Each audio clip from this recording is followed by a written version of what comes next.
patnubay ni Amang Scorpus ay sumasa atin sa umagang ito, mga minamahal na kapatid. Natipon tayo sa araw na ito upang ating ipagdiwang ang ika-60 taon ng pagbaba ng Espiritu Santo sa ating panahon.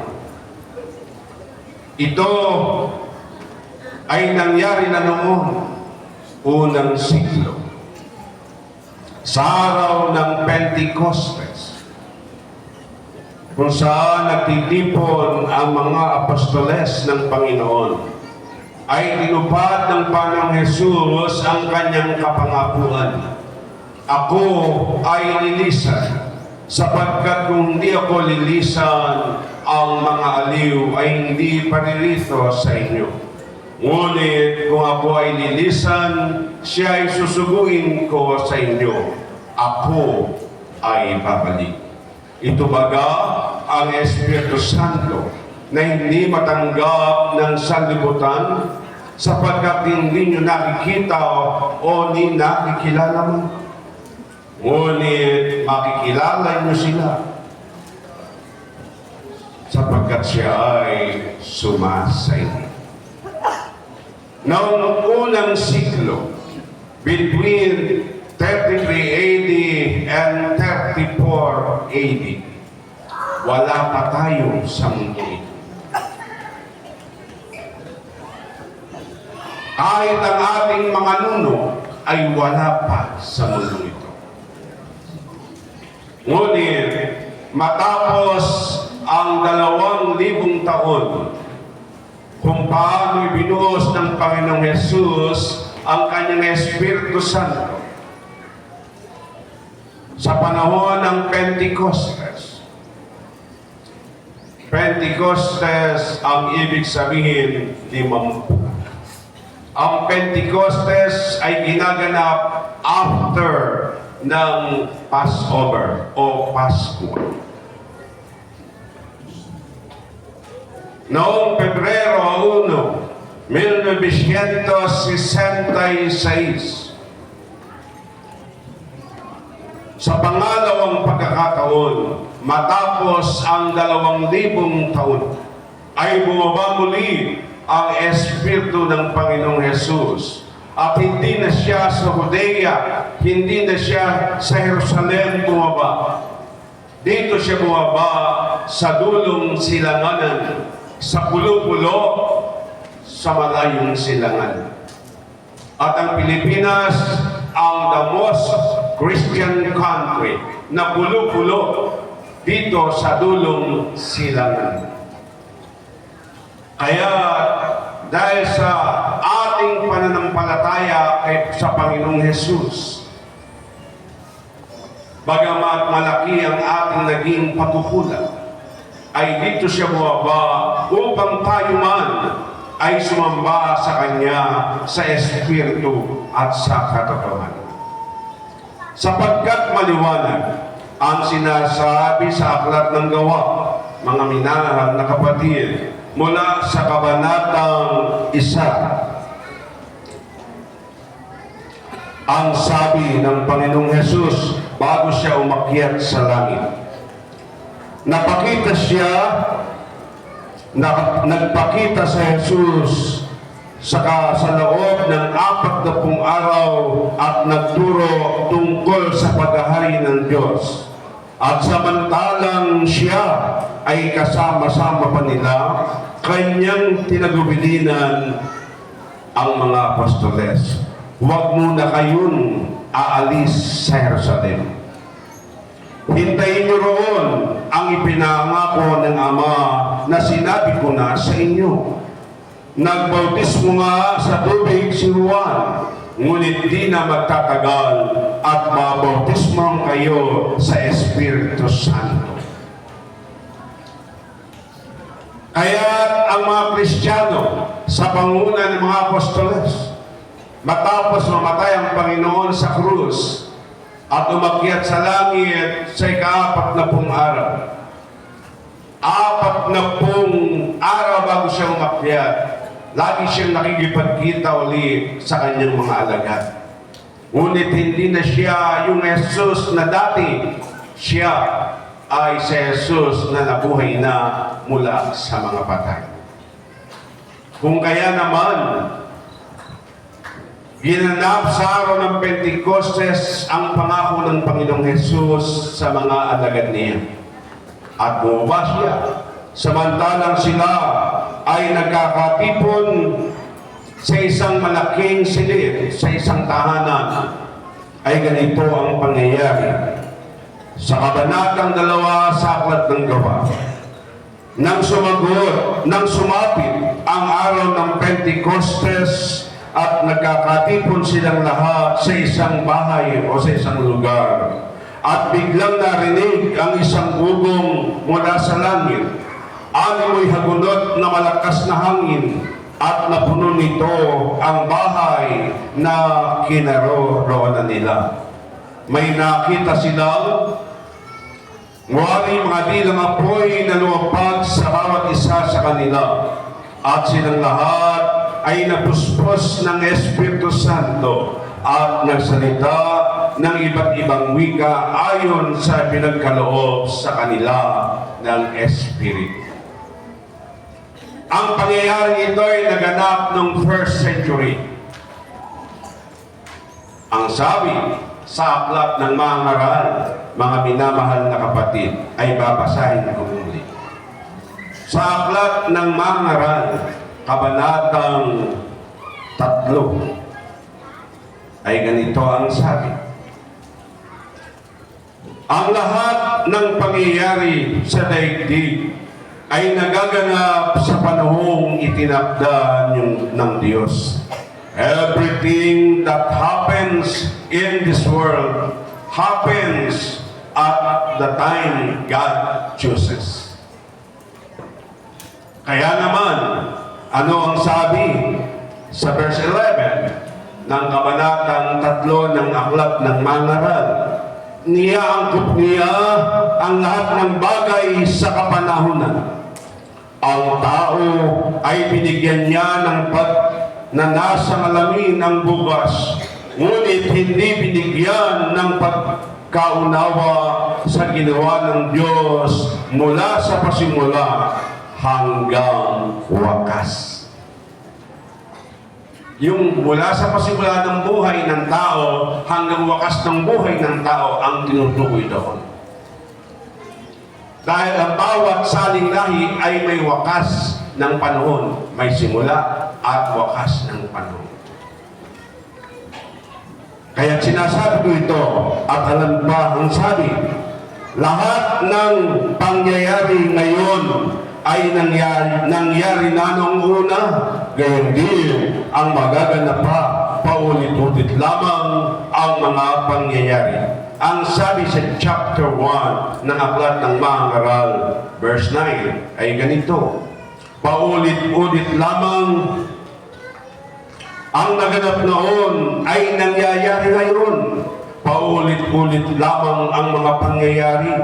Walang bagong pangyayari sa ibabaw ng daigdig. Ang sabi ng iba, halikayo, ito'y bago. Ngunit naganap na yun noong hindi pa tayo tao. Kaya, ang naganap ng Pebrero 1, 1966 dito sa Pilipinas, sa lungsod ng Cavite, lalawigan ng Cavite, ay naganap sa pangalawang pagkakataon ang pagbaba ng Espiritu Santo sa ating panahon. After 2,000 years ay naganap. Kaya kung ang mga Kristiyano sa unang siglo sa pangunguna ng mga apostoles ay sumamba sa Espiritu at sa katotohanan, ngayon, after 2,000 years, mula noong ika-20 siglo, at ngayon tayo nasa ilalim na ng ika-21 siglo, tayo ay sumasamba na sa Espiritu at sa katotohanan. Upang tayo man na mga sibol sa panahong ito, after 2,000 years, ay magkaroon din ng pagpapala sa Diyos. Upang tayo man ay magkamit ng buhay na walang hanggan. Ang buhay na walang hanggan ay hindi ang ating physical na katawan. Ang buhay na walang hanggan ay tumutukoy sa ating kaluluwa. Kailangan bang ang kaluluwa natin ay magkamit ng pangalawang kamatayan? Kung tayo unang namamatay ayon sa laman, ang pangalawang kamatayan ay nagaganap sa pamamagitan ng ating kaluluwa na ilalagay sa kumukulong na supre at naglalagablag na apoy. Kaya sinasabi ko sa inyo mga kapatid, dumating siya ang Iskopos hindi para sa laman. Dumating siya ang Iskopos para sa ating mga kaluluwa. Kaya ang kaluluwa natin, nang bumaba siya ang Iskopos ay kanya nang ipinahayag, daigdig ng mga patay ang kanyang dinatnan. Iyan din ang sinabi ni Jesus noong first century na siya nagmimisyon sa gitna ng mga Hudyo at ng mga Israelita. Na ang kanyang dinatnan noong unang siglo nang siya'y magkatawang tao, daigdig din ng mga patay. Nang siya'y bumaba sa ating panahon after 2,000 years, ay sinabing muli ni Amang Iskopos bilang siya ang ating Panginoong Jesus. Ang Espiritu ng Panginoong Jesus ay si Amang Iskopos. Ay pinahayag din na tayo ay dinatna na daigdig din ng mga patay. Kaya bumaba sa ating panahon ang Espiritu Santo upang buhayin ang mga patay. Ngunit paano mabubuhay ang mga patay? We are not talking about flesh. We are talking about soul. Dahil maliwanag nakasulat sa aklat ng 1 Corinto, chapter 15, verse 15. Walang bahagi sa kaharian ng Diyos ang binubuo ng laman at dugo. Ang nagmula sa alabok ay babalik sa alabok at hindi yan makakakyat sa langit. Kaya bumaba siya ang Iskopos para sa ating kaluluwa, hindi para sa laman. Kaya sinasabi ko sa inyo, kung kayo'y namamatay, huwag niyo sisisihin ang Diyos. Dahil hindi sa Diyos naggagaling ang kamatayan. Ang kamatayan ay nagmumula sa tao at sa kapwa-tao. Kung paano namamatay ang tao dahil sa kasalanan ni Eva at ni Adan na ating minana, isinugo ng Diyos Ama, sinugo ni Amang Iskopos ang kanyang buktong na anak na si Jesus na ating natawag na Panginoon upang tayo ay mabigyan ng buhay. Upang tayo magkamit ng buhay. At paano tayo magkakamit ng buhay? Kinakailangan tayo ay sumamba sa Ama, sa Espiritu at sa katotohanan. At ang pagsamba sa Ama, sa Espiritu at katotohanan ay ang pagsilang mo sa tubig at sa Espiritu. At paano mo isisilang ang iyong sarili sa tubig at sa Espiritu? Again, I'm talking about our soul, not flesh.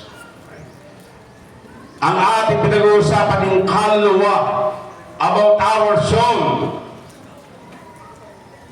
Paano niya bibigyan ng muling pagkabuhay? Dahil noon tayo datna ni Amang Iskopos, tayo mga patay. Patay ang ating mga kaluluwa dahil patay ang ating pananampalataya. Kaya patay ang tawag ng Diyos sa mga patay ang pananampalataya. Dahil ang taong patay ang pananampalataya, patay ang kaluluwa. Anong kulay ng kaluluwang patay? Kulay itim. Kaya ano ang ating dapat gawin? Kailangan mapasa atin ang susi ng langit. Paano mapasa atin ang susi ng langit? Ano ba ang susi ng langit? Yan ay maliwanag na nasulat sa aklat ni Mateo. Chapter 16 ay ganito ang sinasabi. mga minamahal na kapatid. Paano pinagtagubili ng Panginoon kay Pedro ang susi ng langit? Ano ang susi ng langit? Pag-usapan natin, mga minamahal na kapatid. Ito ang inyong kailangan para kayo ay makaakyat sa langit. Ay hawak nyo at kailangan nasa inyo yung susi ng langit. Paano kayo makapasok sa langit kung wala kayong susi? Ano yung susing ito? Pag-usapan natin. Ang sabi, mga kapatid, ang sabi ng Panginoong Yesus kay Pedro nang siya'y nabubuhay pa ay ganito.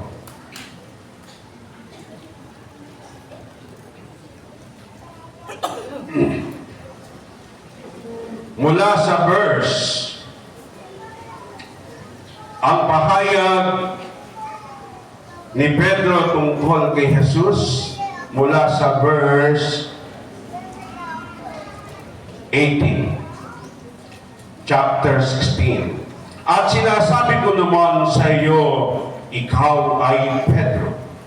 At sa ibabaw ng batong ito ay itatayo ko ang aking iglesia. Sino yung bato? Sino yung bato? At sa ibabaw ng batong ito ay itatayo ko ang aking iglesia. Sino yung bato? Ano yung batong yon?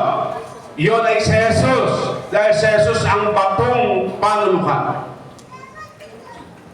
At kung hindi ka tatayo sa batong panulukan, magigiba ka. Kailangan ang pundasyon mo ay yung si Jesus sa iyong pananampalataya. Dahil tayo ngayon ay hindi pwedeng, kung sabi ni Jesus, ang mga apostoles ang sanga dahil siya ang puno ng ubas at ang mga apostoles ay sanga. Ngayon, sinasabi ko sa inyo, mga kapatid, tayo ang gagampan Kristo. Pero hindi tayo makagampan tulad ng ginampanan ng Panginoong Jesus. Kaya tayo ngayon ay maging haligi na lamang. At ang haligi dapat ay nakatungtong ay sa batong panulukan. At ang batong panulukan ay si Jesus. At ang susi ng langit na ipinagtiwala, babasahin ko mga, ibibigay ko sa iyo ang mga, pag sinabing mga marami, pag sinabi bang mga marami, it's plural. Mga susi ng kaharian ng langit. Ang ipagbawal mo sa lupa ay ipagbabawal sa langit. At ang pahintulot mo sa lupa ay ipahintulot sa langit. Maliwanag, mga kapatid. Ngayon, ano yung susi niyo? Ang susi ng langit ay ang Ebanghelyo. Ang Ebanghelyo ay ang mabuting balita. Ang mabuting balita ay ang gospel, the words of God. The words of Almighty Father, na inihayag ng kanyang anak na si Jesus nang siya'y maging tao sa gitna ng mga Hudyo. Kaya ang susi ng langit, para ikay makapasok doon, kailangan nasa iyo yung karunungan ng Diyos, the wisdom of God. Ito ay dapat yung sigaping mata mo. Ngunit, kung inaakala nyo na sapat na tinanggap nyo ang pangalang Iskoptos sa inyong buhay, hindi ito lamang. Kailangan meron kayong mahawakan na susi ng langit. Ang susi ng langit ay ang salita ng Panginoong Yesus. Kailangan nasa iyo yan, nasa iyong puso, nasa iyong isip, at upang ikay makapamuhay sa isang bagong pagkatao tulad ng pagkatao ni Jesus. May silang mo ang iyong sarili sa isang bagong pagkatao.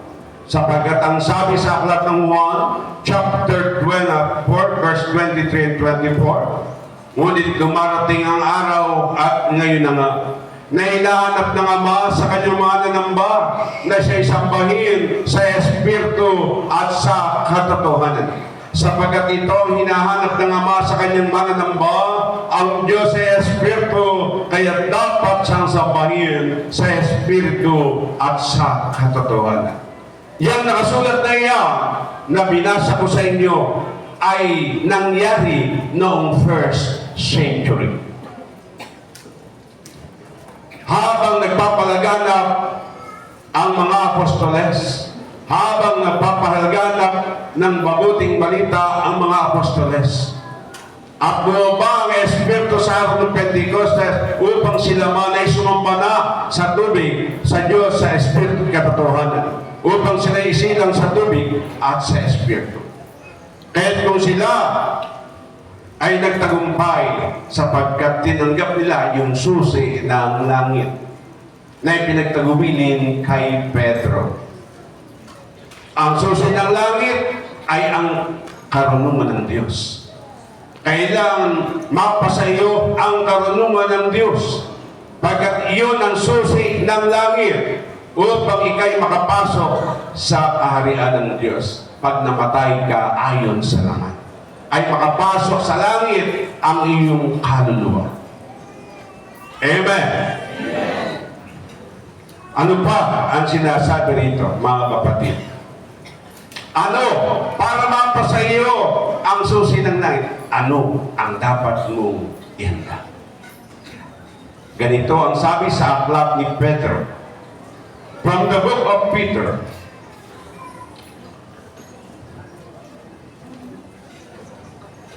chapter 1, verse 12. Paanyaya sa banal na pamuhay, akol in holy living. What you're going to prepare. Kaya nga, ihanda ninyo ang inyong mga isipan. Magpakatatag kayo at lubos na umasa sa pagpapalang tatamuhin ninyo kapag nahayag na si Heso Kristo. Bilang mga anak, sundin nyo ang Diyos at huwag ang masamang hilig ng laman, tulad ng ginagawa ninyo noong kayo'y wala pang tunay na pagkaunawa. Yamang ang Diyos nang wirang sa inyo ay banal, dapat kayong magpakabanal anuman ang inyong ginagawa. Ayon sa nasusulat, magpakabanal kayo sapagkat ako ay banal. Paano ka magpapakabanal? Kailangan nasa iyo ang susi ng langit. Ano yung susi ng langit? Ang Ebanghelyo, ang karunungan ng Diyos Ama na inihatid sa atin sa pamagitan ni Kristo Jesus.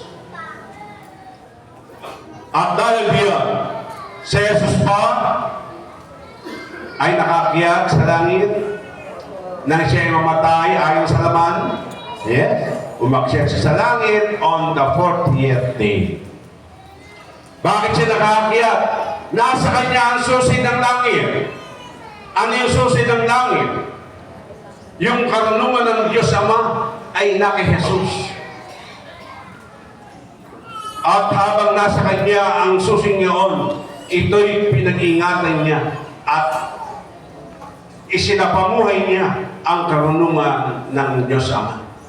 Kung kaya't nang siya ay mamatay ayon sa laman, ay umakyat sa langit, siya ayon sa Espiritu, upang kamtin ang tunay na kapahingahan at kalwalhatian sa piling ng Diyos.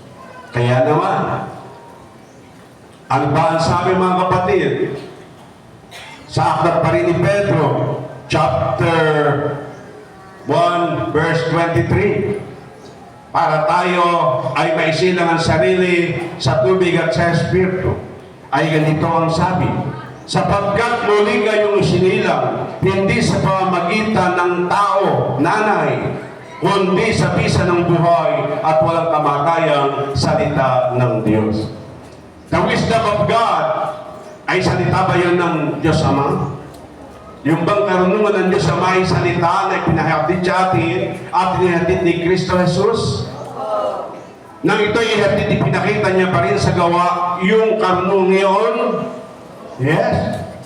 Pinakita ni Jesus by means of his acts, ay pinakita niya how to implement, how to do it by himself, to live according to the words of God, not by flesh, but in spirit.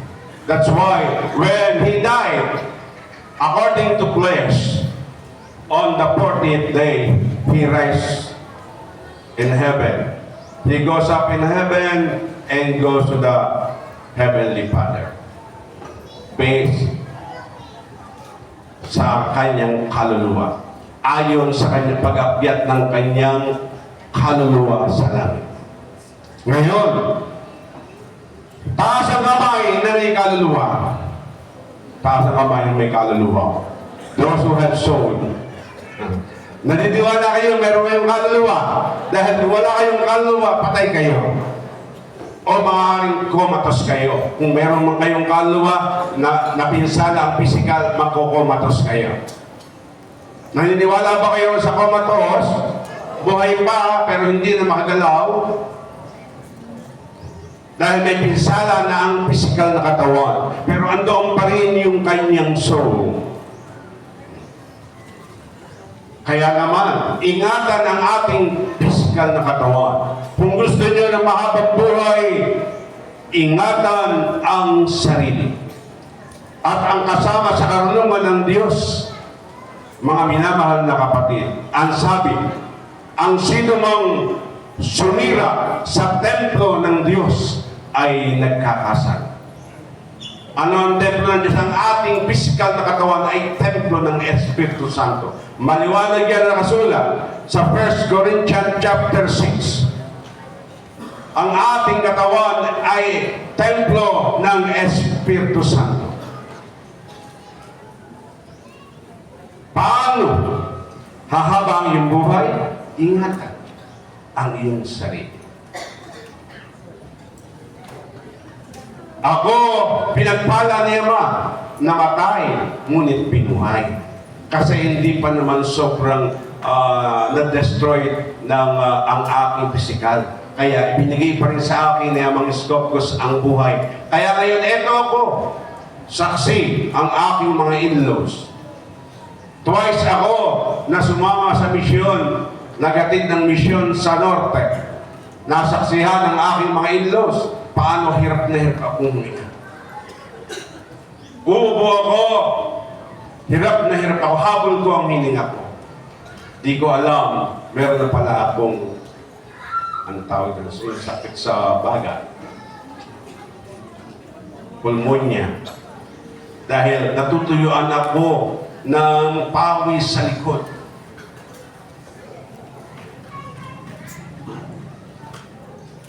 At nang ako ay bigyan niya mga Iskopkos ng another life. My family tried to convince me na magpa-doktor. And I did it. Kaya nalaman ko kung ano ang diferensya sa aking kalusugan.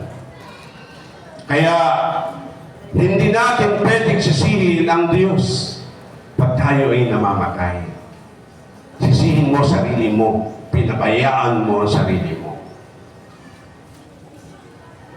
Gusto niyo mamatay agad? Mag-inom kayong mabuti ng alak. Manigarilyo kayong mabuti. Magpuyat kayong walang kwentang pagpupuyat. Kumain kayo ng kumain ng masarap at nang madali kayong mamatay. Tapos sisihin mo ang Diyos. Pag ikay namatay, pag namatay ang mahal mo sa buhay, sisihin niyo yung Diyos? No. Meron niya tayong isang kapatid. Ayaw niya na siya ay dadalhin sa ospital. Siya raw ay kay Amang Iskopkos lang. Kay Sister Esmeralda, kay Elder Isabel Tenorio. Doon siya dadalhin. Pero noong dumating ang sakdula na ng kanyang buhay, siya na mismo ang nag-request, gusto ko pang mabuhay mga anak. hospital niyo ako. Siya na ang humingi na siya hospital. Pero, dahil sa pagmamahal ng mga anak, at gusto mapabigyan ang nag-iisa ng magulang dahil maagang namatay din ang kanilang ama. Si Brother Gregorio Gary, asawa ni Mrs. Elder Felisa Gary. Ngunit, sinunod ng mga anak na siya ay ipa-audioplastic. Kahit gumastos ng halos kalahating milyon, ay ibinigay doon sa ina ang gusto dahil nag-request, gusto ko pang pabuhay. Pero, when the audioplastic is being processed, the doctor said, yung pinapasok para alisin yung bara ay ayaw nang lumusot because of tumigas na. Tumigas. Kaya yun na ang kanyang ikinamatay.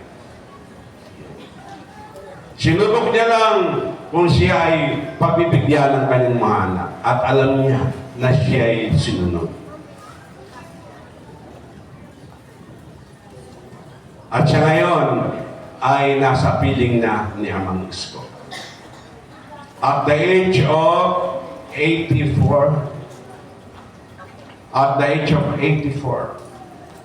now I'm 70, going to 71 by March.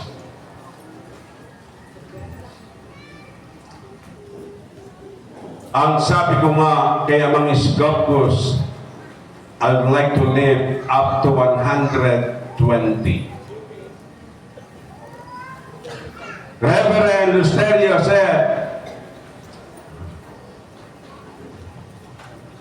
the same. Pag sabi sa kanya, mabuhay ka kung gusto mo. Yan ang sabi ni Ama kay Reverend Lusterio. Kaya sinasabi ko sa inyo mga kapatid, na sa atin, kung buhay ng ating pisikal na katawan, nasa atin ang ikahaba niya. Kahit gustuhin ni Amang Iskopus, ngunit ikaw mismo ang sumira ng pisikal mong katawan, huwag mong sisisihin ang Diyos. Dahil lahat tayo ay malaya sa Diyos. At ang kalayaan yon ay huwag nating abusuhin. Ang kalayaang iyon, dapat mayroon tayong talino na ginagamit. May disiplina tayo. We need to discipline ourselves. Kaya nga, ang sabi pa sa aklat ng Pedro ay ganito, sapagkat muli kayong silang, hindi sa pamamagitan ng tao, kundi sa bisa ng buhay at walang kamatayang salita ng Diyos. Ito ay dapat mangyari, pagkat ito ang sinabi ng Panginoon from the book of John. For through the living and eternal word of God, you have been born again, as the children of parents who is immortal, not mortal. Sino ang gusto maging immortal? Sino ang gusto maging immortal? Pag sinabing immortal, hindi mamamatay. Pag sinabing mortal, may kamatayan. Immortal, walang kamatayan. Sino yung gusto ay walang kamatayan?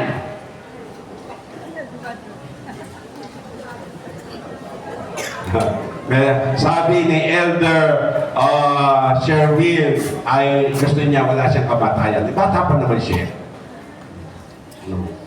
Tandaan po natin. Pero kung ang ating pinag-uusapan tungkol sa kamatayan ng katawang laman, pisikal, una mong isipin na huwag mamatay ang iyong kaluluwa. The first thing you have to think is how to save your soul. And to save your soul is so simple. Just obey your God. Use His wisdom. Because His wisdom is the key in going up to heaven, to open your door there, so that you can enter in the heaven. And that kiss is the words of God. We need to obey it. Why? Because according to the book of John, mga kapatid, chapter 3, ay ganito ang sabi.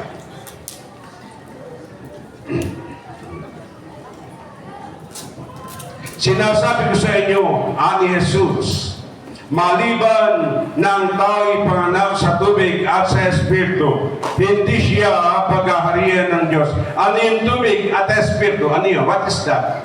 What is water and Spirit? What is that? The water and the Spirit is the words of God. The words of God, the gospel is the tubig ng buhay, water of life. And the words of God is Spirit.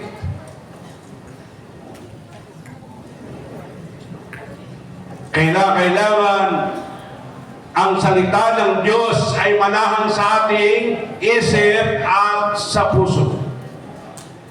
Hindi sa isip lang. Kailangan manahan din sa puso. Dahil kung sa isip lang at di niyo naman ito isinasapamuhay, useless. Useless. But when you said,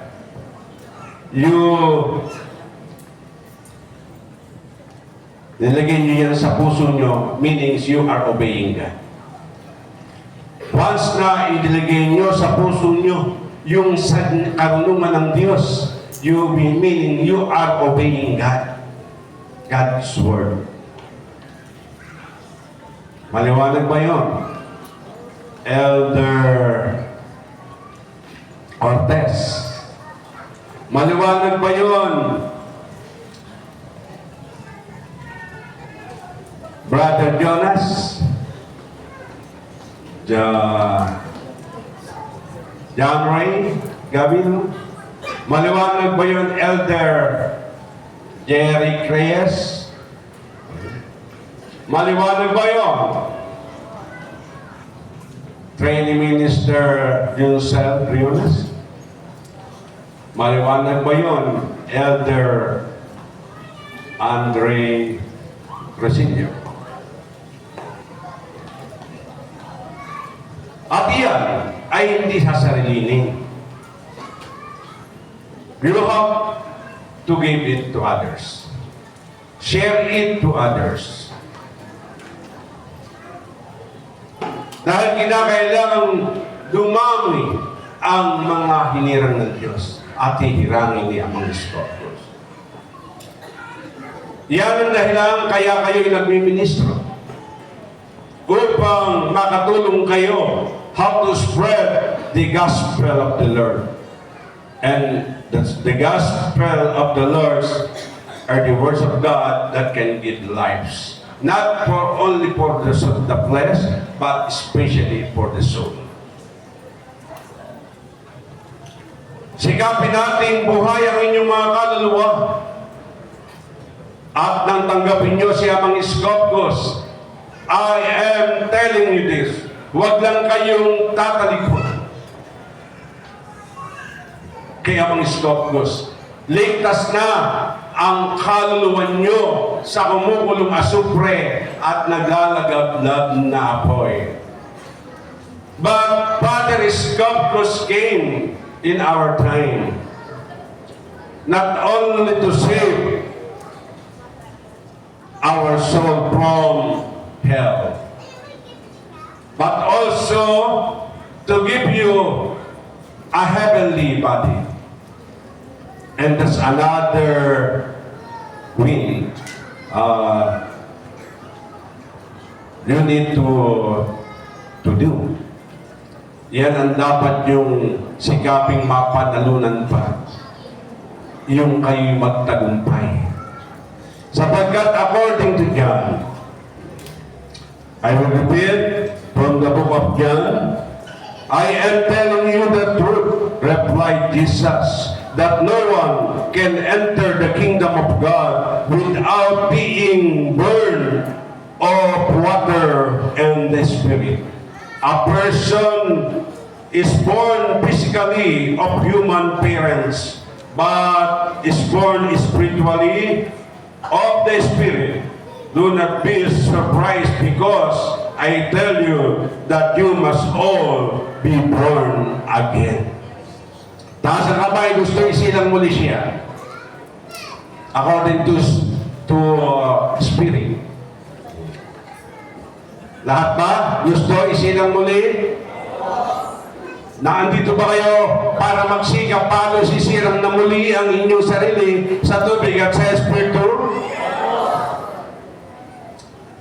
Sa lahat ng hindi ba makaupo, maganda pa na, meron pang mga bakante dyan, nakaupo ba? Ang dalawa ang ginagamit na upuan, you will pay another 30 pesos. Dahil ang ating silya, 15 pesos ang isa. Ang iupo nyo ay bag nyo. So you have to pay another 15 pesos. Samantalang may mga kapatid tayong nakatayo. Ayun pang iba sa labas. Ilagay ang inyong bag sa ilalim ng silya. Huwag iupo. Sayang ang upuan. Gayong may mga kapatid tayong nakatayo.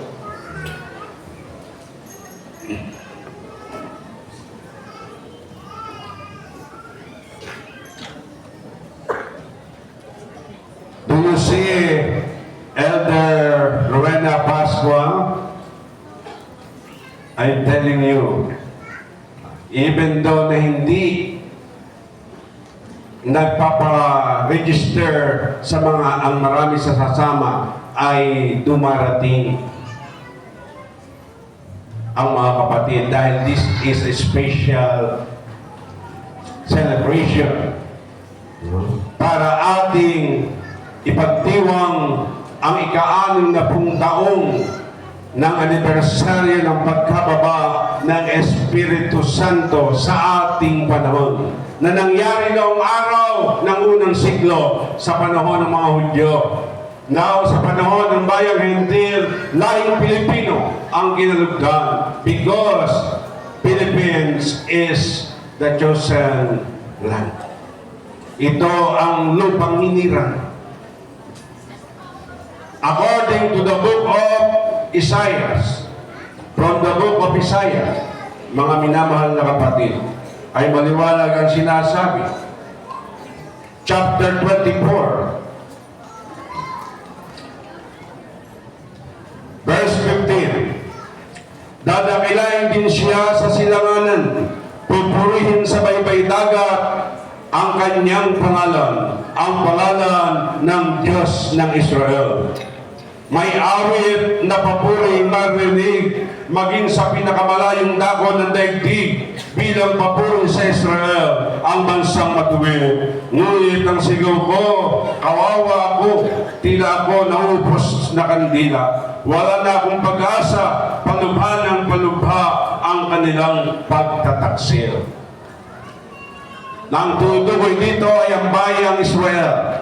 Napatuloy ang pagtataksil ng bayang Israel hanggang sa siya magkatawang tao sa gitna ng bayang Hudyo ay lalong naramdaman ni Jesus ng Diyos ang kanilang kataksilan. Kung paano pa nila itinatwa ang Panginoon nila bilang kanilang hari ay kanilang itinatwa. Kaya naman sa galit ng Panginoon ay kanyang sinumpa, hindi makapapasok at makapamahinga sa piling ko ang bayang ito. Sino ang bayang ito? Ang bayang Israel ay hindi makapapasok sa piling ng Diyos, sa kaharian ng Diyos. Ngunit tayo, dinatanding mga patay, Meron ba tayong chance na makapasok sa kaharian ng Diyos? Yes, we have all the chances. Dahil kapiling natin siya, kung bumiling siya bilang tao sa gitna ng mga Hudyo, ngayon bilang Espiritu na siya'y bumaba, ay umuli siya. Bumaba for the second time, here in the Philippines, upang mangyari ang nakasulat sa aklat ni Isaiah chapter 24, verse 15. Ano ang sabi?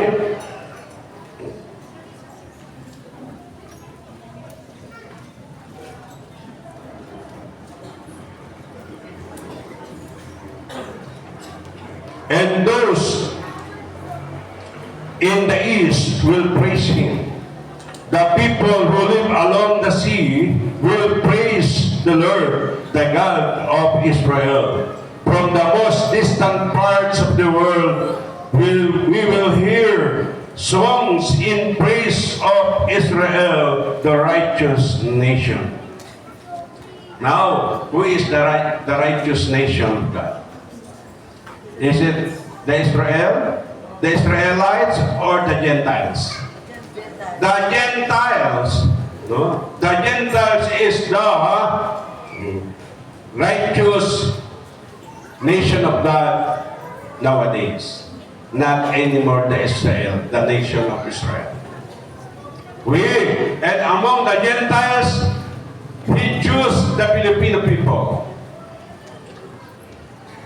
And for the second time, that the Spirit of the Lord pour again in humanity here in the Philippines. At nakikita ninyo kung paano bumababa ang mga anghel, paano bumababa ang Espiritu Santo ng Panginoong Hesus, na nagpapakilala na hindi bilang Panginoon, but bilang ating Ama. Upang matupad ang nakasulat sa dasal na Ama namin na itinuro ng Panginoon. Ama namin, sumasalangit ka, sambahin ang pangalan mo. Our Father, who art in heaven, holy be thy name. This is the name of the Holy Father. Because Jesus Christ came in our time, poured His Spirit in this nation.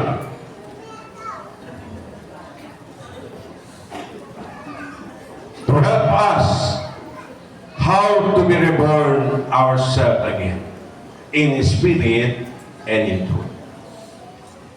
Kaya sinasabi ko sa inyo mga kapatid, tagumpay na kayo, natagpuan nyo na ang Diyos.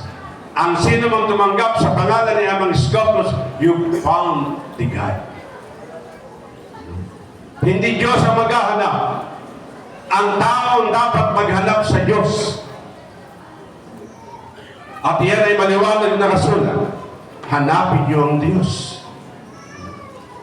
Hindi ang Diyos ang maghahanap.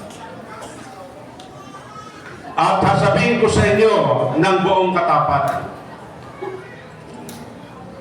kahit gaano ka kasama,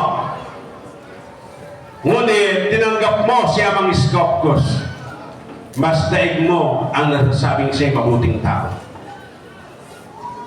Mas daig ng isang taong masama ang isang mabuting tao kung ang masamang taong ito tinanggap si Amang Scopus bilang kanyang ama sa Espiritu at sa katotohanan.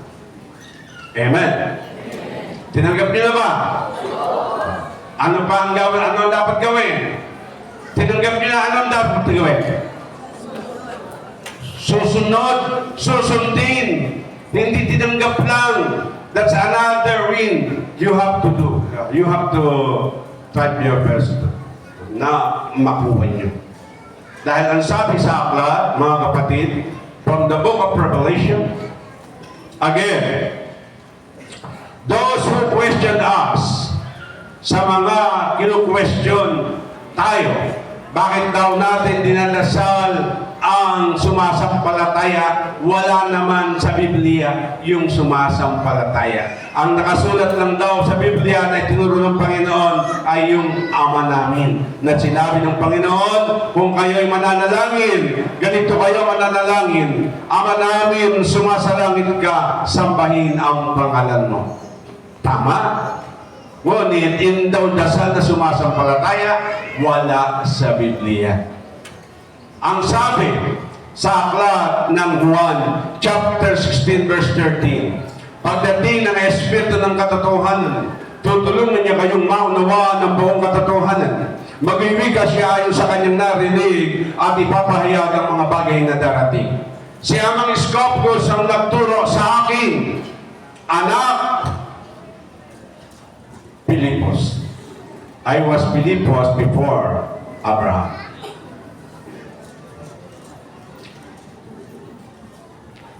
Ang dasal na sumasampalataya, tanda mo na, is the Bible. Sumasampalataya ako sa Diyos Amang makapangyarihan sa lahat, ang siyang lumikha ng langit at lupa. The summary, yung dasal summary, summarization. Ang tinutukoy doon is the Old Testament. Amen? Sumasampalataya ako kay Jesus, ang Kristo, bugtong na anak ng Diyos, Panginoon nating lahat. Nagkatawang tao siya na lang ng Espiritu Santo. Pinanganak ni Santa Mariang Virgen, pinagpakasakit ni Poncia Pilato. Pinako sa krus, namatay, nilibing, nanaog sa kinaroroonan ng mga yumao ng may katlong araw, umakyat sa langit, lumuklok sa kanan ng Diyos Amang makapangyarihan sa lahat. The New Testament. Tanggap niyo ba? Tanggap niyo ba? And now, talking about the mystery of the Holy Spirit, it is the Bible. It is the revelation. Old Testament in the name of the Father, New Testament in the name of the Son, and Apocalypse, Revelation, in the name of the Holy Spirit. When we are talking about the name of the Holy Spirit, it is clearly written from the book of Revelation, brothers and sisters. Chapter 10. Chapter 10, verse 3 and 4.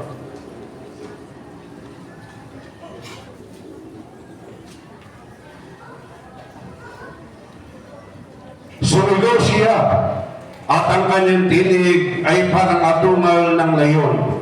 Tulugon siya ng dagundong ng 7 kulot. Nang matapos ang dagundong, ay susulat sana ako. Ngunit narinig ko ang isang tinig mula sa langit na nagsabi, ilihim mo ang sinabi ng 7 kulot, huwag mong isulat. In English, let me read the things. And called out in a loud voice. He but a small scroll opened in his hand. He put his right foot on the sea, and his left foot on the land, and called out in a loud voice that sounded like the roar of lions. After he had called out, the 7 numbers, or the 7 thunders, answered with a roar. As soon as they spoke, I was about to write, but I heard a voice speak from heaven. Keep secret what the 7 thunders have said, and do not write it down. So, may secret ba ang Diyos? May inilihim ba ang Diyos? Ilang taong inilihim ito? Ilang taon? 2,000 taon. 2,000 years na inilihim ng Diyos ang sinabi ng 7 kulot. But, nang dumating siya sa ating panahon for the second time, now we are celebrating the 60th anniversary of the descent of the Holy Spirit in our time. It is Him, Father Scopus, who revealed what the seven thunders shouted. It is the holy name of the Holy Spirit, the holy name of the Almighty Father in heaven. And that is Scopus. That is Scopus. Yan ay Scopus ang inilihim sa 2,000 taon upang ihayag in our time, to reveal it in our time. And we are very lucky, Filipinos. Why? Because we are now, tayo ngayon ay nasa piling na ng Diyos. Nasa pagpapala ng Diyos upang ating makuha ang biyayang inihatid ni Kristo sa mga Hudyo na kanilang binaliwala at ang mga nagpahalaga ay pinagpapatay pa. Iyan ang mga santo at santa. Now, tayo ngayon ang tinatagurihan ni Amang Scopus na kanyang mga hirang. Tayo ipinapagtay sa mga santo at santa, sa mga propeta na pinagpapatay din ng panahon ng lumang tipan. Ngayon, sila ang mga anghel na sa atin ay pumipiling kasama si Amang Scopus. With the Holy Spirit of the Lord, Father Scopus, nowadays, kasama niya ang libu-libong anghel na bumaba noong Pebrero 1, 1966 at iyan ang ibinibigay sa ating mga gabay. Kaya nga, sino ang may guardian angel? Taas ang kamay ang may guardian angel. Okay. Lahat tayo. Tandaan natin. Ang gabay ko, si Abraham. Ang gabay ni Joseph Briones ay sino? Santiago. Ang gabay, Andre Crucillo.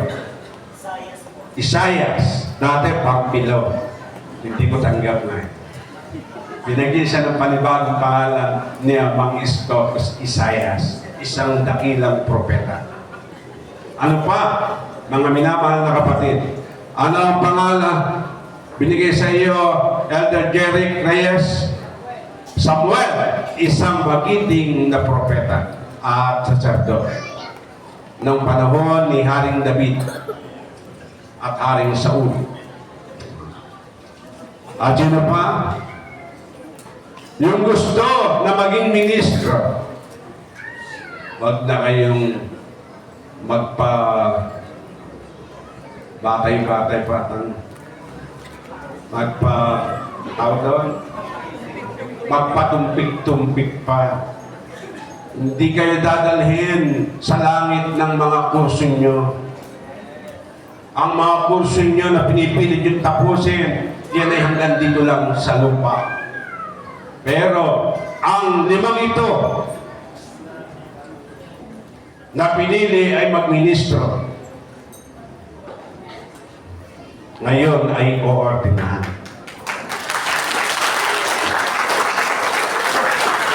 Oordinahan na pagkat kailangan talaga. Pero kung ako ang inyong tatanungin, hindi pa. Kailangan mag-aral pa. Pero dahil sa mahigpit na pangailangan, kailangan ordinahan na dahil nakapag-misa na. Marunong na bumasa ng Ebanghelyo. Ang Ebanghelyo ang susi ng langit. Anong ihanda para sumainyo ang susi ng langit? Anong ihanda? Isip. Ang isip ay ano? Anong isip? Langit. Ito ang langit na binabanggit sa kasulatan. Isip ng tao. Malawak ba ang ating isip? Yung makitid ang isip ay palawakin niya. Dahil baka hindi kayo magtagumpay. Kailangan paging lawakin ang inyong kaisipan. Habang lumalawak yan sa karunungan ng Diyos, sumasa inyo yung susi ng langit. Kung wala sa inyo ang susi ng langit, di kayo makapapasok doon. Naintindihan niyo ba mga elders ang ating pinag-uusapan? Mga elders?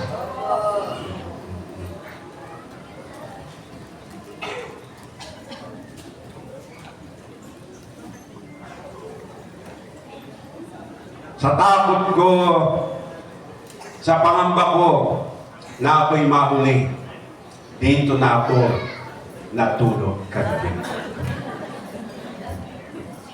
Dahil muntik na akong halos nahuli ako doon sa ating pagtitipon noong October 1 doon sa Laguna.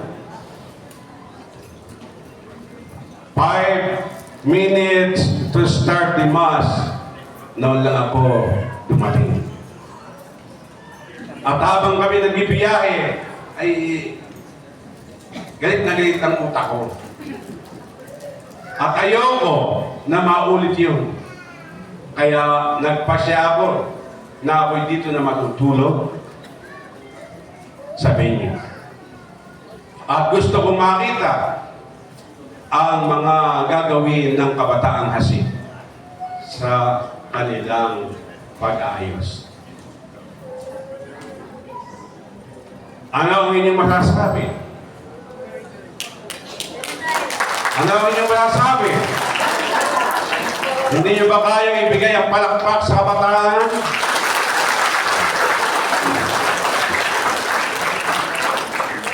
Sa panguna yan ng mga Kabataang Hasid, kasama ang mga ministro, upang iayos ang venue ito para pagdating nyo kayo ay matuwa.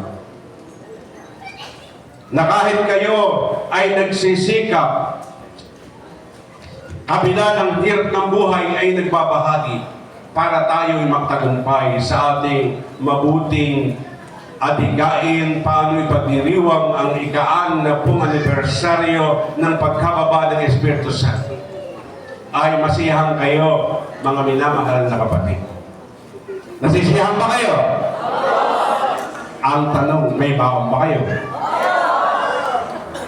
Ang walang baon, bigyan ng baon ng may baon. Diyan makikita kung sino ang may pag-ibig sa kapatid. Amen. Kaya naman, mahal, yamang tinanggap nyo na si Amang Iskopos at huwag lang kayong tatalikod dahil ang tumalikod, sabi ng kasulatan, di ko na kalulugdan. Kahit anong pagsubok na dumating, huwag tatalikod. At kung may mga question kayo, huwag basta aalis na hindi nagpapaalam. Bigla na lang kayong nawawala nang walang paapaalam, nang walang pag-konsulta. Bakit ka nalito? Andito kami ng mga saserdote para kayo'y gabayan. Para kung kayo'y dumarating sa mga pagsubok ng dumarating ang mga panahon ng pag-aalinlangan dahil sa mga hirap at sakit na inyong naranasan, ay may paunawa sa inyo. Na huwag niyong sukuan si Amang Iskopos dahil lamang sa hirap at sakit na inyong dinaranas. Dahil ang pagtitiis ng hirap ay bahagi ng pagkahirang sa inyo ng Diyos, sapagat ng si Kristo ay magtiis para sa inyo, binigyan kayo ng halimbawa na marapat tularan.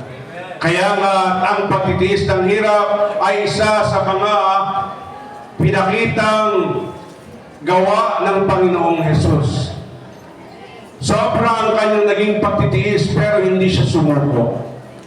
Bakit kayo konti lamang gusto ng sumuko? Nagutom lamang kahapon ay gusto ng kalimutan si Amang Iskopos. Naputulan lamang ng ilaw ay gusto ay kalimutan na si Amang Iskopos. Nagkasakit lamang Sinubok lamang nagkasakit, itinatwa na si Amang Scotus. Hindi na naalala kung paano siya pinagaling nung siya may karamdaman. At ang siya muli magkaroon ng karamdaman, hindi siya pagalingin agad ni Amang Scotus, sumanap agad ng ibang manggagamot. At nang siya pagalingin ng manggagamot, ang sabi, hindi totoo si Amang Scotus. Isipin mo? Hindi raw totoo si Amang Scotus. Meaning, ito yung mananampalataya na mahalaga lamang si Amang Scotus hanggang naramdaman yung biyaya at pagpapala. Pero nung siya dumadanas at pinapadanas na ng hirap at sakit, ay gusto niya itatwa na si Amang Scotus. Ang gusto niya, puro biyaya, puro blessing lamang ang kanyang maramdaman. Ayaw niya na siya makakaramdam ng anumang pahirap. Kaya sinasabi ko sa inyo, nabibistay ni Amang Scotus ang pananampalataya at ang iglesia sa pamamagitan ng mga simple lamang na mga pagsubok. Sinasabi ko sa inyo, kung kagalingan ng pisikal na katawan, manggagaling muna yan ay sa iyo. Sa iyo. At kung kulang ka sa karunungan at kaalaman, paano mo pagagalingin ang iyong karamdamang pisikal, kumonsulta ka sa mga kapatid. Huwag kang kumonsulta agad ay sa mga taong kalaban ni Amang Scotus. Dahil ilalayo ka lalo yan. Kumonsulta ka ay sa mga kapatid mo sa iglesia. Huwag sa mga bulaang guro. Huwag sa mga kalaban natin. Ang kalaban natin ay Diablo. Naniniwala ba kayo? Yan mga kaibigan ng salibutan. At ang kaibigan ng salibutan ay kaaway ng Diyos. At ang kaaway ng Diyos ay Diablo. At marami bang Diablo? Marami? Kayo ba kasama roon? Hindi. Kayo kaibigan ng Diyos. At ang kaibigan ng Diyos ay mahal ng Diyos. At mahal nyo rin ng Diyos.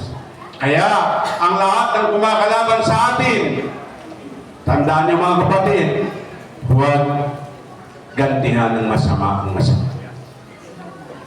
The best solution para hindi ka magkasala ay pumikit ka na. Huwag ka nang kumibot. Ipag tumingala ka na lang sa langit, ipanalangin mo siya na patawarin siya sa kanyang mga maling akala at gawa. Amen. Amen. Kaya naman, ano ba ang sabi sa aklat ng Revelation chapter 2? Chapter 2, verse 17. Ang magtatagumpay. Kung may pandinig kayo, dinggin nyo ang sinasabi ng Espiritu sa mga iglesia.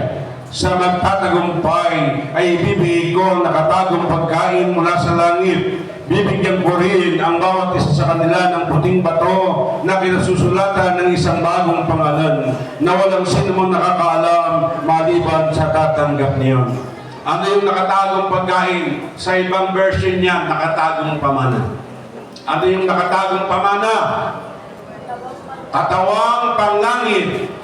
Taglay ay buhay na walang hanggan na hindi na makatitikap ng kamatayan sa mamuri ng pamaraan. Iyan ay ibibigay na Amang Scotus as a prize. Prize pag nagtagumpay ka sa iyong pagsunod sa kanyang kalooban. Amen?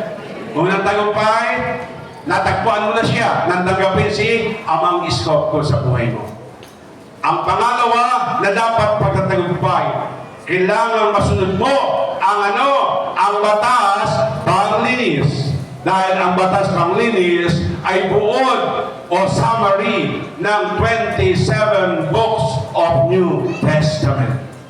Pag nasunod mo ang labing-isang batas panglinis, ito ang pagkapabuhay ng Panginoon, nakasunod ka na rin sa Panginoong Jesus. Dahil ang Panginoong Jesus, wala kay Jesus ang kapalaluan, wala kay Jesus ang kataasan, wala kay Jesus ang kaharutan, wala kay Jesus ang karamutan, wala kay Jesus ang init ng ulo.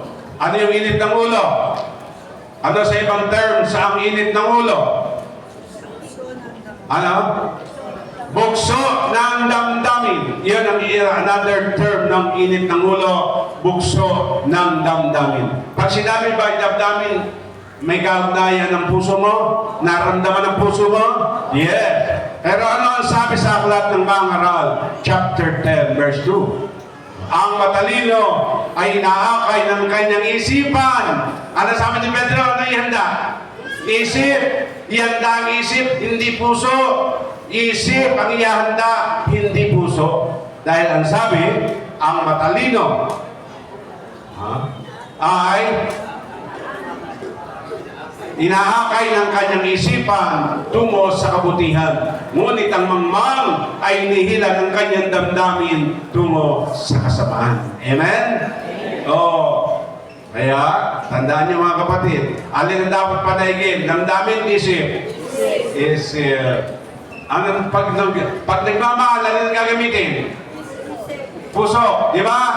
Yes or no? Yes. Okay. Pero, pag gumana ang puso, dapat bang gamitin ang isip? Yes. Dahil hindi lahat ng pagmamahal ay tama. Amen.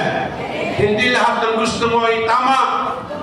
Kaya, gagamitin ang isip, gamitin yung susi ng langit, yung karunungan, the wisdom of God, na iyong sinikap makuha ay magagamit mo para alamin kung tama ang damdamin nito. Kung tama ang tinitibok ng puso mo. Amen. Pagka kayo natutulog, alin ang mataas? Ulo, puso? Ulo pa rin. Pag nakatayo, ulo pa rin, di ba? O.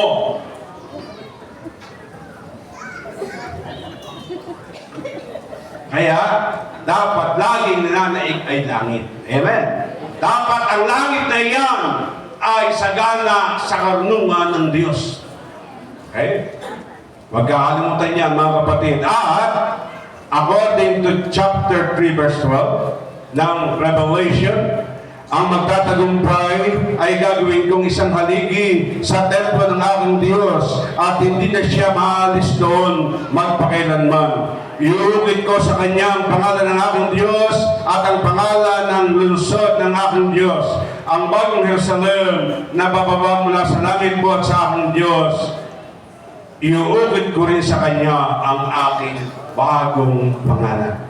Kailan inuukit? Na unang-una ang bagong pangalan sa pisngi ng langit. Kailan?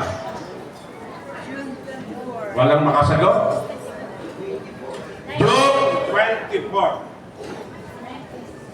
June 24, 1967. February 1, 1966, na bumaba ang Espiritu Santo sa ating panahon. At 1967, June 24, 1967, unang ipinakita at ipinahayag ni Amang Iskopos ang kanyang lihim na pangalan sa pisngi ng langit at sinulat yon sa pamagitan ng busilak na ulam. 1983, month of May or June, ay ipinakita muli ang pangalang Iskopos sa aking kapatid na si Elder Myrna Tabing Torres. 1985 and 1986, 1986, October 25 and October 26, ipinakita rin sa isang dalagita na ginamit niya ang Iskopos sa Chaong, Quezon. Ang pangalang Iskopos sa pisngi ng langit. Kung kay Lourdes Pedro Ortiz, ipinakita na kasama ng pangalan ay yung mapa ng Pilipinas at ang nagniningning na bandila ng Pilipinas at kasama ang tinig ang bagong Jerusalem. Pinakita naman kay Elder Myrna Tabing Torres ay ang pangalang is shining white gold at sa baba naman ay rainbow. Na ang rainbow ito ay siyang nag-reflect ang kulay doon sa nagdiningning ng niebe doon sa pangalang Iskopos. Kay Desiree naman, Maria Desiree Marasigan, alias Sister Maria Magdalena, ang pinakita naman bukod sa pangalan ay ang trono na bumababa na nagdiningning. Iyon ang pinakita.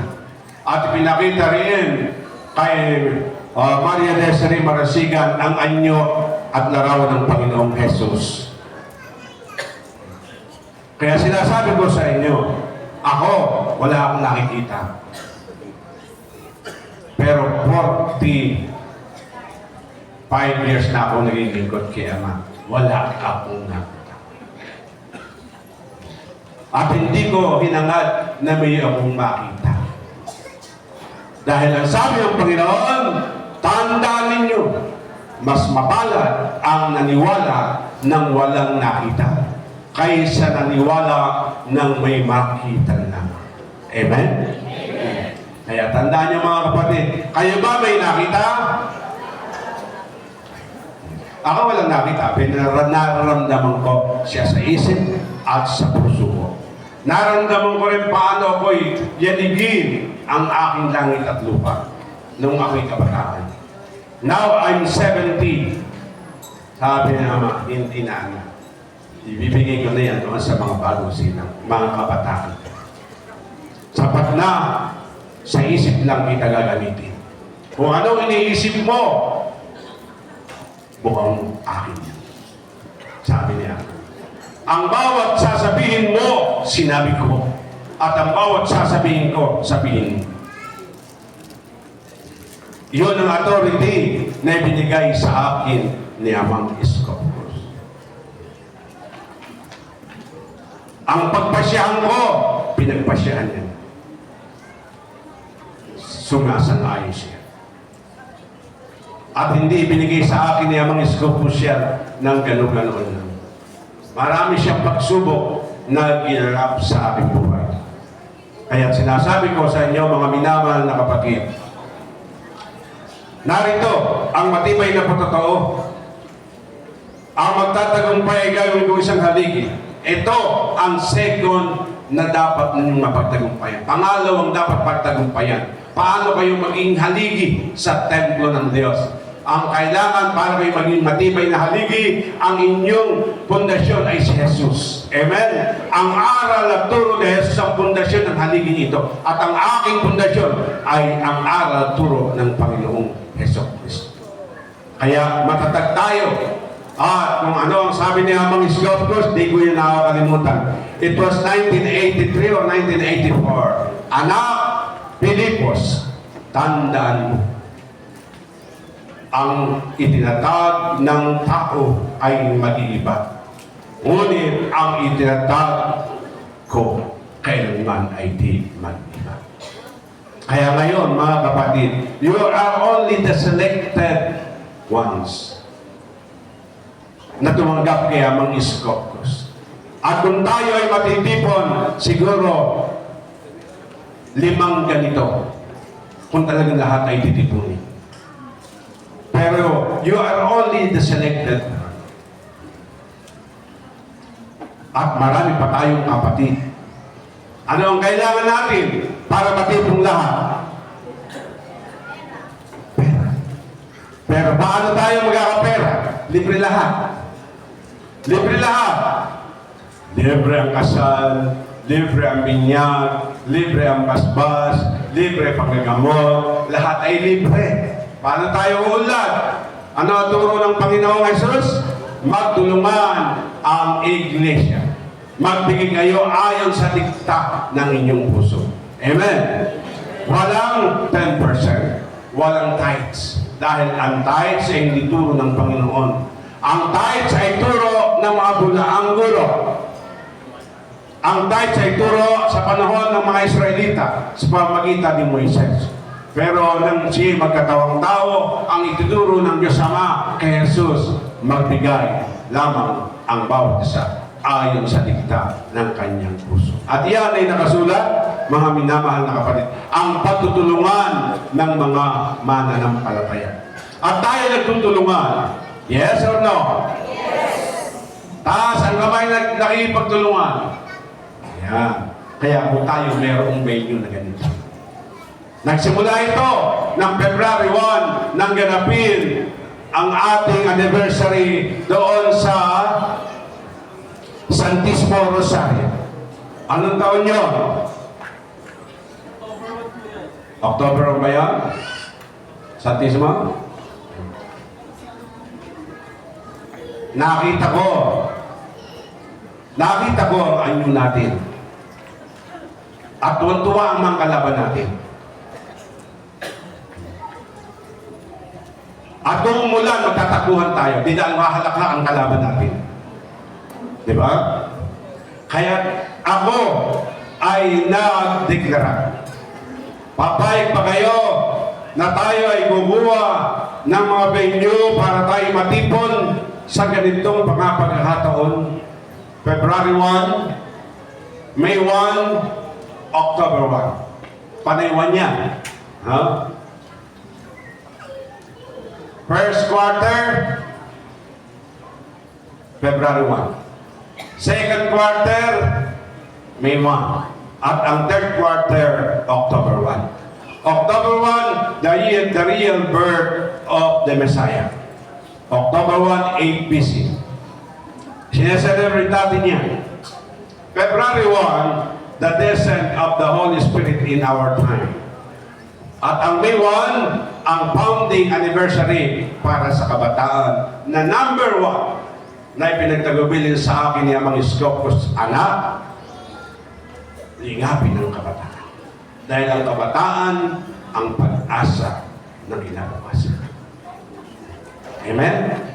Kaya ngayon, mga kabataan, sa bisa ng Samahang Hasik PNMNS, mga kapatid, lahat ito hasik yan, ang mga trainee natin na ordinahan ng galing yan sa Hasik PNMNS. Kaya huwag niyo kalimutan, ang kabataan ay huwag ang kabataan ay huwag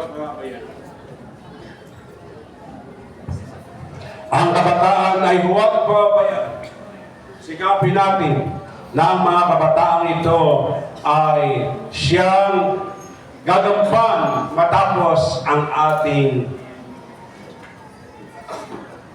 panahon. Sino malapit na matapos ang panahon? Sino? Taas ang kamay yung malapit na matapos ang panahon niya. Wala magtaas eh. Wala, ay gusto nila mabuhay lahat eh. Gusto niya lahat mabuhay matagal? Gusto niya ba mabot ng 120 ang inyong buhay? Di lahat na tayo. Pero, the last time na sinabi sa akin ni Amang Iskopos, it was Sunday. It was Sunday. Nang sabihin sa akin ni Amang Iskopos, sa pamamagitan ni Elder Rowena Pascua, siyang ginamit ni Amang Iskopos, anak, Abraham, tandaan mo, unti-unti ay ibabalik ko ang mahabang buhay ng tao. Unti-unti ay ibabalik ko ang mahabang buhay ng tao. At sa aking palagay, ito'y mangyayari kung iingatan ng kabataan ang kanilang mga sarili. Lalo na sa pagkain at sa mga bisyo ay iiwas ito. Upang bumaba ang buhay, maging maingat sa pagkain. Kaya nga noong pang 1980s, sinabi na ni Amang Iskopos sa Pinaya, darating ang araw, ang mga gamot ay ibabalik ko sa herbal. At ngayon, lumaluganap na yung herbal medicine. Amen? Amen? Kaya sinasabi ko ito, mga minamahal na kapatid, pagkat kinakailangan natin humaba ang ating buhay. Ako, palagay ko lang, di na ako mamamatay. Hanggang dumating si Amang Iskopos. Dahil pagdating ni Amang Iskopos, after 40 years, I'm only 110. At kung mangyayari na yung sinabi ng dalawang anghel, kung paano nakita nyo na si Jesus ay umakyat at natakluban ng ulap sa taas, gayon din nyo siya makikita sa kanyang pagdating. That's true. Pero kailan nyo? Yun ang tanong, mga kapatid. Kailan yun? Pag natapos na ang paghukom. Pag nakahirap na si Amang Iskopos ng 144,000, ay bababa na siya bilang hari ng mga hari. Tapos na ang paghuhukom. Bababa siya. Pero nung siya bumaba, mga kapatid, espiritu, hindi siya nakita. At mapalad ang mga naghanap sa kanya, na nakasumpong sa kanyang banal na pangalan, at hindi nakita ng kanyang mata ang kanyang pagbaba. Noong Pebrero 1, 1966. Muli, tatanungin ko kayo, ano ang susi ng langit?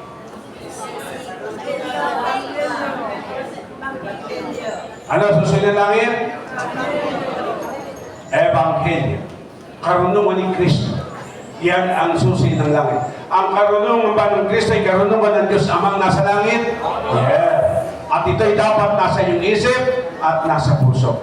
Upang kung mamatay ang iyong katawang laman, ay makakit ka sa langit at papasukin ka dahil dala mo sa isipan mo at sa puso mo ang kanyang karunungan.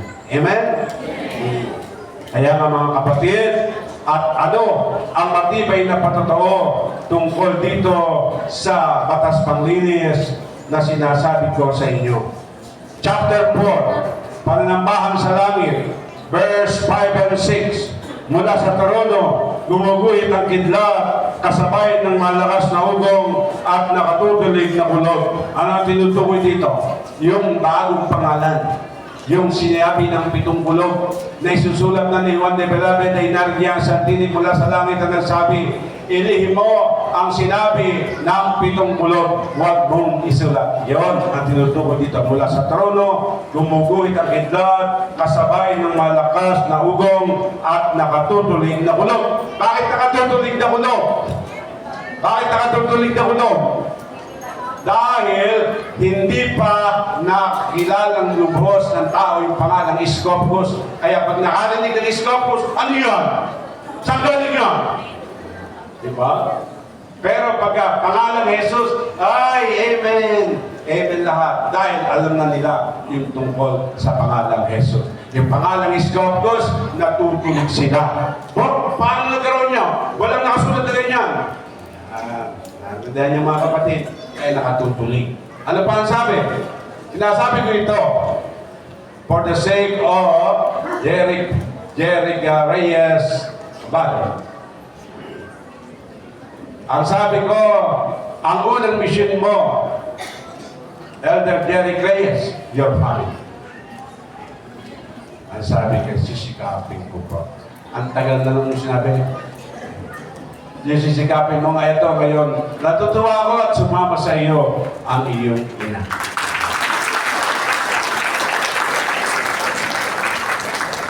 At kasama ng kanyang ina ay ang kanyang mother-in-law to be. Si Elder Sister Esperanza, si Elder yung tunay na pangalan? Francisca Umaling. At si John Ray Gabino ay hindi makapunta ang kanyang ina at ama dahil sa mga physical na problema, lalo na sa kanyang ama. Kaya ang kumakatawan sa kanyang ama tinay ang kanyang mahal na uncle niya at ang Mrs. Benedito. Si Elder Joel Gabino and his wife. At kay Dorian Cortez, ang kumakatawa naman, ang ina mo, ang kanyang ina, wala ang iyong mama, at nire-represent ni Elder Loria ang kanyang ama. At kay Joseph Briones, ang kanyang kapatid at ang kanyang ina. Pero andito ang kanyang ama. Ang kanyang ama ay si Minister Joel Briones. At si Andre Presidio, the small but terrible. Ang kanyang kasama ay ang kanyang ama at ina. Ang kanyang ina ay ang ating administrator sa Bulihan Sanctuary. At ang kanyang ama ay isa rin sa officer. Kaya naman, matapos po ang ating ebanghelyo sa araw na ito, at ang banal na misa, ay tuloy-tuloy tayo sa pag-oordina para sa ating mga trainee minister upang sila ay magkaroon na ng assignment sa kanilang pagdadalhan. Upang mapatuloy ang pagpalawak natin ng Ministry at Ilaw ni Amang Scoutcos at ipinababatid ko sa inyong lahat mga kapatid, by February 18, ako may flight going again to Palawan. Dahil naghihintay mga kapatid, marami tayong kapatiran sa Palawan, ngunit ginulo ng mga magugulo. Kaya na ako ay dumating doon, ay pinakita ko sa kanila na hindi ako magulong tao. Lahat ay pakikinggan ko at ibibigay ko lang ay liwanag. Hindi ko sila babatasan pagkat ang Diyos ay hindi diktador. Si Amang Scoutcos ba ay diktador? Ang Diyos ay malaya tayo. Amen? Dahil ang sabi ni Ama, ang sabi ng Panginoon, sumunod ang nais sumunod. Maniwala ang nais maniwala. Pasako ang nais pasako. Ang maayaw, ako ang nakakaayaw. Amen? Amen? Kaya kayong mga magulang, huwag kayong diktador sa inyong mga anak.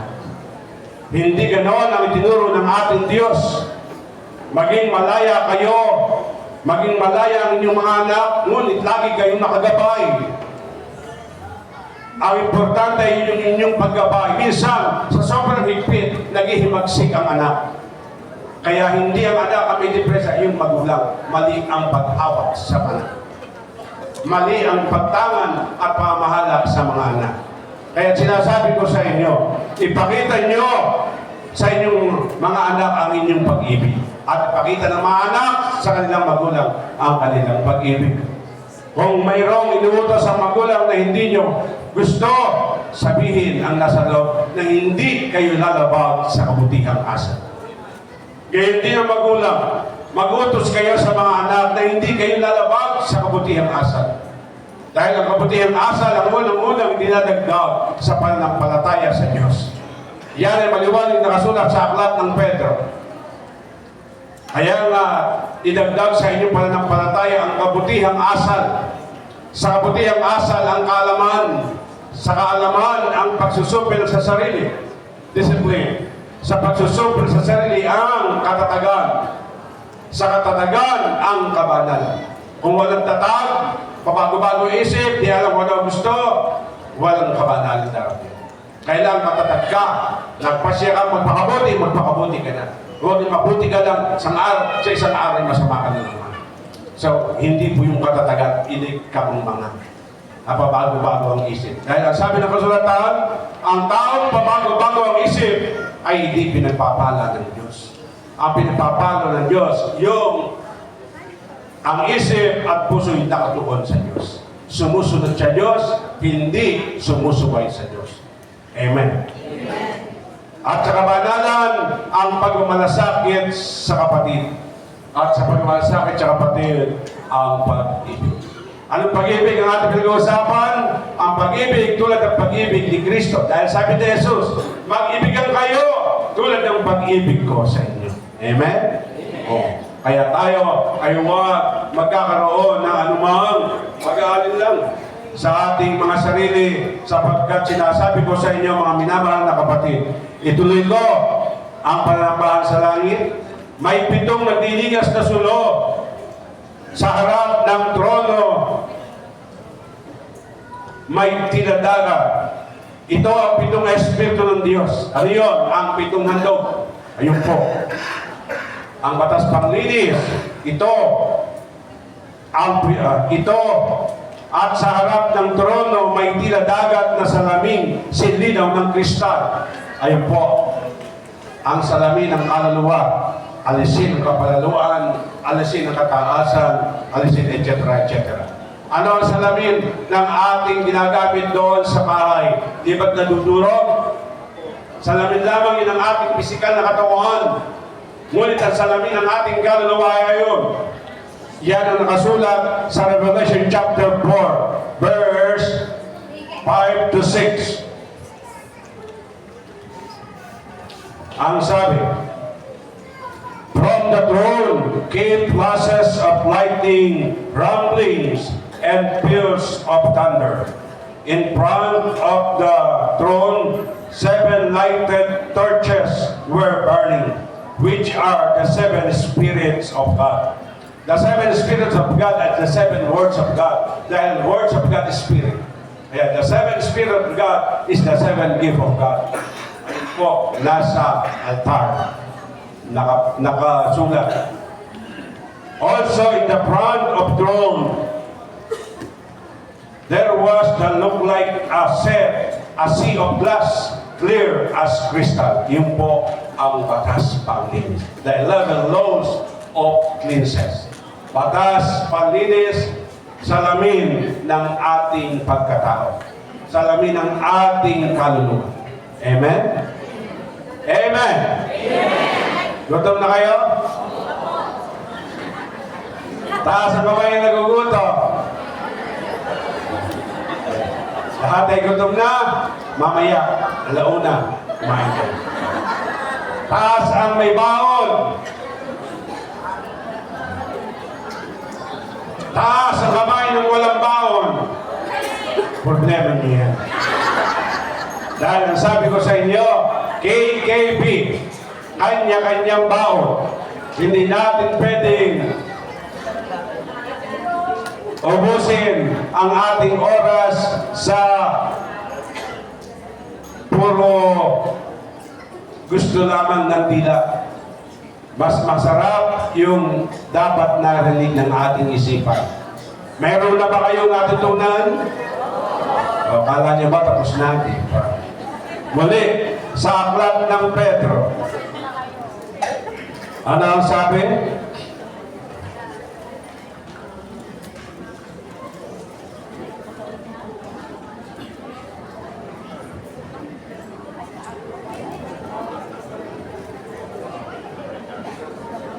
Ano? Wari mga batong buhay, maging sangkap kayo ng isang templong espiritual. Ano ang templong espiritual? Ano ang templong espiritual? Godway. Ang banal na katawan ni Kristo. Ano ang banal na katawan ni Kristo? Ano ang banal na katawan ni Kristo? Elder Jerry. Ang iglesia. Anong iglesia ang pwedeng maging sangkap ng banal na katawan ni Kristo? Anong iglesia? Buhay o patay? Buhay.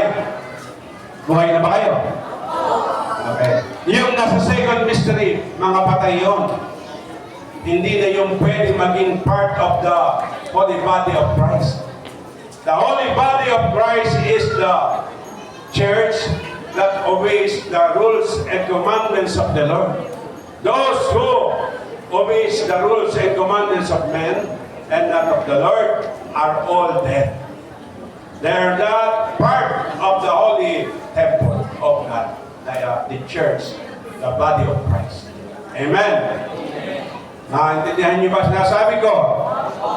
Ang kasama sa banal na katawan ni Kristo ay ang iglesia na buhay, hindi patay.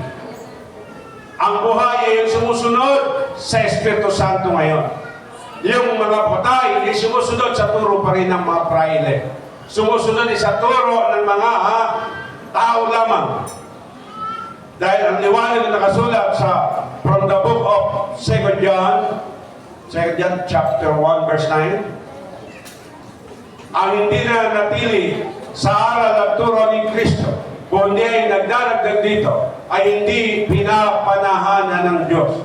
Ngunit ang nanatili sa aral at turo ni Kristo ay pinapanahanan ng Ama at ng Anak. Sino may sabi?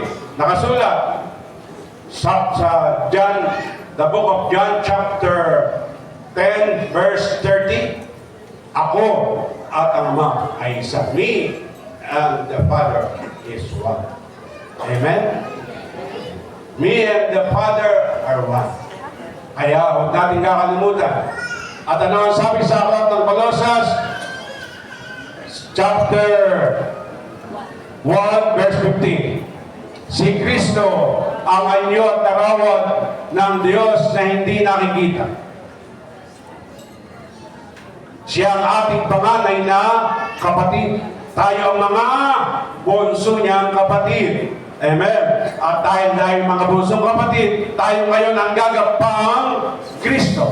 Nakasulat, 1 John chapter 4, verse 17. Ang pag-ibig ay nag-iinganap kung hindi natin kinatakutan ang araw ng paghuhukom, sapagkat tayo ay tulad ni Kristo habang nasa daigdig pang ito. At ang limang ito ang madagdag sa Kristo. Kristo ng puhunan ay hirap, sakit, at pagtitiis. Dahil ang liwanag na ang pagtitiis ng hirap ay bahagi ng pagkahirang sa inyo ng Diyos. Sapagat nang si Kristo ay magtiis para sa inyo, binigyan kayo ng halimbawa na marapat tularan. Amen. Taas ang kamay ng masayang Kristo.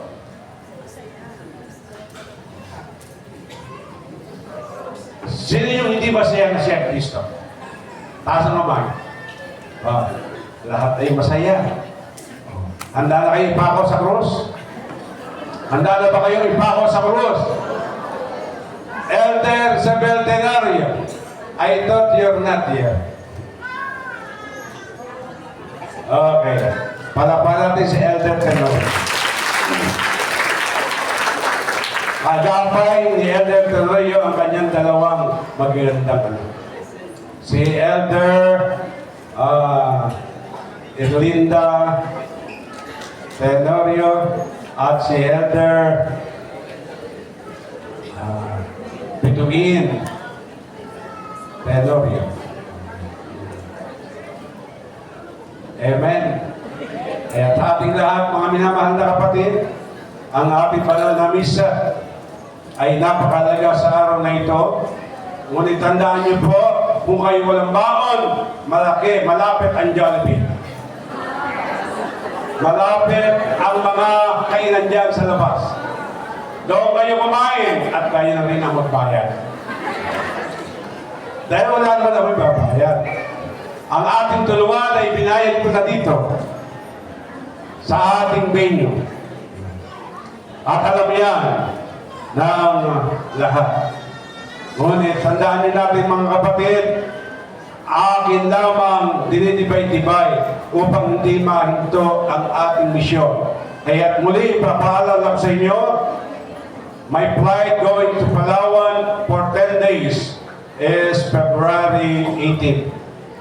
February 18, I think it's PM. Dating ako ng 11 midnight sa Palawan. At nakaredy ang mga kapatid na ako'y salubungin at tuloy sa isang bahay na kapatiran din. At doon po, kami magpapalisbas ng gamit, tuloy ang misyon sa kinabukasan. And then after ng mga misyon sa Puerto Princesa, ay pupunta ako either San Vicente, Port Barton at Barangay Bigaho, or sa Taytay, Palawan. Dahil marami tayong kapatid na doon ay naghihintay at nag-aangat ng liwanag. Dahil nang dumating ang mga naon ng kapatid doon, sila ay naguluhan. Naguluhan sila sa mga nakita nilang mga kasalan. Kaya ang inyong paglingkod ay pinagsisikapan ko na ang kabutihang asal ang makita nila. Makita nila ang liwanag upang sila'y makabalik muli sa tamang landas ng buhay pananampalataya. Yan ang mabuting balita, mga minamahal na kapatid.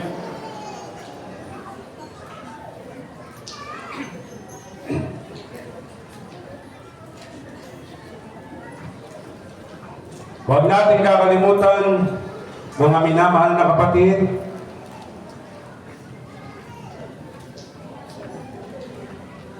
ibig ng ating Diyos na pabulaanan ng ating wastong pamuhay ang sinasabi ng mga hangal dahil sa kanilang kamangmangan.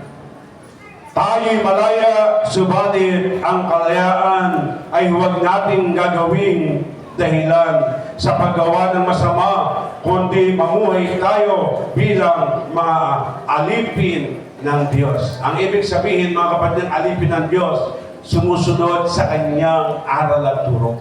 Sumusunod sa kanyang batas panglipid, alipin tayo ng Diyos. Sumusunod sa kanyang mga batas, mga karunungang palangit, susi ng langit, ay dapat matupad sa ating pamumuhay sa pang-araw-araw. Kaya nga, igalang ninyo ang lahat ng tao at mahalin ang mga kapatid kay Amang Iskopus. Mamuhay tayong may takot kay Amang Iskopus at may paggalang sa ating Pangulo. Dito nakalagay sa Emperador. Ang ibig sabihin yan, sa ating Pangulo. Amen. Emperador, dahil Emperador doon ang namamahala sa Judea. Ngayon, ang namamahala sa Pilipinas ay Pangulo, hindi Emperador. Amen. Kaya, ang lumalaban sa pamahalaan ay lumalaban sa Diyos. Nakasulat po yan, aklat ng Roma, chapter 13. Chapter 13 ng Roma. Igalang ang mga pamahalaan. Kaya huwag tayong tumulad sa ibang sekta na lumalaban sa pamahalaan.